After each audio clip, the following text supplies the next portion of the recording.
Doon ay kaya kong ipunin lahat ng bituin. Doon ay kaya kong igapos ihip ng hangin. Doon ay Hello mga ka-idol! So ngayon pala may tuturo ako sa inyong magandang kanta, no?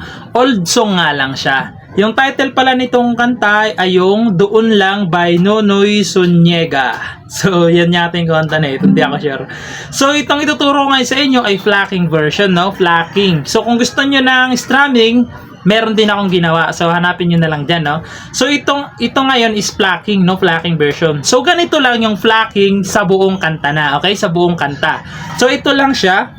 3 sa buong kanta to mga ka-idol, ha? 3 2 1 sabay, tapos 3 ulit.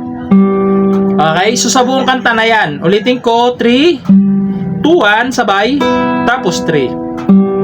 Okay?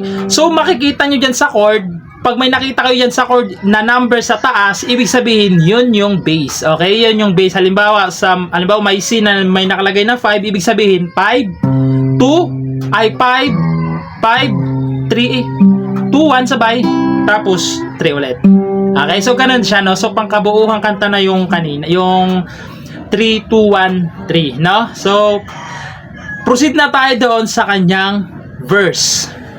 So yung verse nito mga ka-idol is C.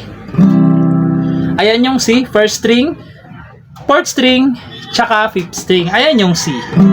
Sunod A minor.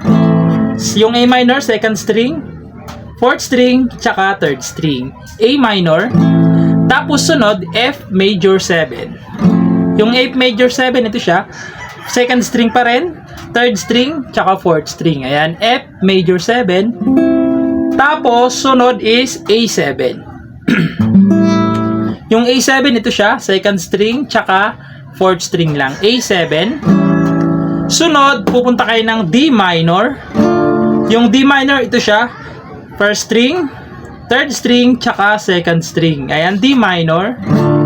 Tapos, pupunta kayo ng D major 7. So, yung D major 7, ayan.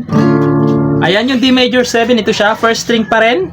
Tapos, third string, tsaka second string. Ayan, D major 7. Tapos, G. Tapos, pupunta naman kayo ng E minor. Yung E minor, ito siya, fifth string tsaka second string. Fifth string pala tsaka fourth string. Sorry, yan. E minor. Tapos E minor 7. Yung E7 pala. E7. Sorry. E7. Yung E7 ito siya. Fifth string. Tsaka third string. Third string pala. Ayan, third string. E7. Tapos babalikin ng A minor. Tapos, A minor over G. Yung A minor over G, naka-A minor kayo, naturo ko na kanina. Tapos, iipitin nyo lang tong 6 string sa third fret. Balikan yan. E minor over G. A minor over G. Tapos, sunod, D7. Yung D7, ito siya. First, second string. Third string, tsaka first string. Ayan, D7. Tapos, pupunta kayo ng G. Tapos, G7. Last. Yung G7, ito siya, first string, fifth string, tsaka sixth string. Ayan. Oo nga pala mga ka-idol, hindi ko nasabi, pag yung chords nasa loob ng open close parenthesis, ibig sabihin, 2 beses yung gagawin yung plucking. Okay? Halimbawa, nasa loob ng open close parenthesis yung G, halimbawa lang, ganito, ang gagawin nyo. 6, 3, 1, 3, tapos isa pa, 6, 3, 1, 3. Okay? Pag nasa loob ng open close parenthesis. Pag wala naman, yung plucking natin doon ay isang beses lang. Okay? Halimbawa, 6, 3, 1, 3. Lilipat agad. Okay? Pag may nakita naman kayong asterisk sa chords, ay isang strum down lang. Okay? Isang strum down lang. Okay? So, tutugtugin natin yung kanyang verse para mas maintindihan nyo. So sa lahat na ng verse to mga ka-idol, sa pangbuong verse na yung yan ng mga chords na yan. So kung makikita nyo may mga number, ibig sabihin yan yung kanyang bass, no? So yan yung kanyang string. So tutugtugin ko para mas maintindihan nyo. So ganito siya pag tinugtog. Kung natapos ko ang aking pag-aaral, di sana'y mayroon na akong dangal na maiharap sa'yo at maipagyayabang. Sa panaginip lang ako may pagdiriwang. Tapos isa pa, yaman at katanyagan sa'kin ay wala. Kakisigan ko ay bunga ng isang sumpa. Ang aking ina'y tangi kong tagahanga. Sa panaginip lang ako may magagawa. Tapos chorus. So doon sa part na doon ay kaya kong ipunin. So sa chorus na yan, no? So puntahan na natin yung chorus. So yung chorus niya dito mga ka-idol is C.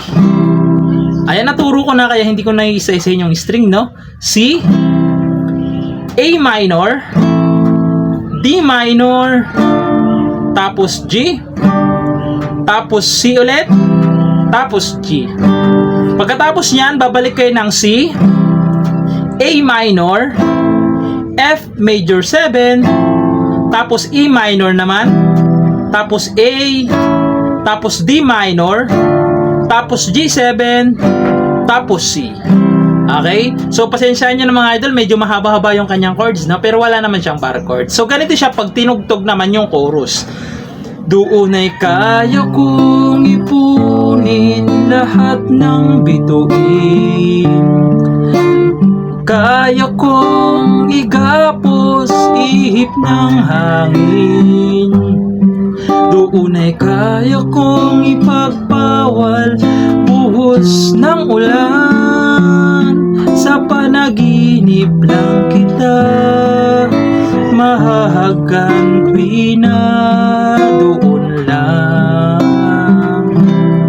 So, ganun lang siya mga ka-idol, no? Pagpasensyahan nyo na kung medyo mahaba yung video natin. So, ayun lang. Yung chorus niya, same lang. Pati lahat ng verse, yun na yun, no? So, ayun lang. Sana nagustuhan yung video natin and bye-bye!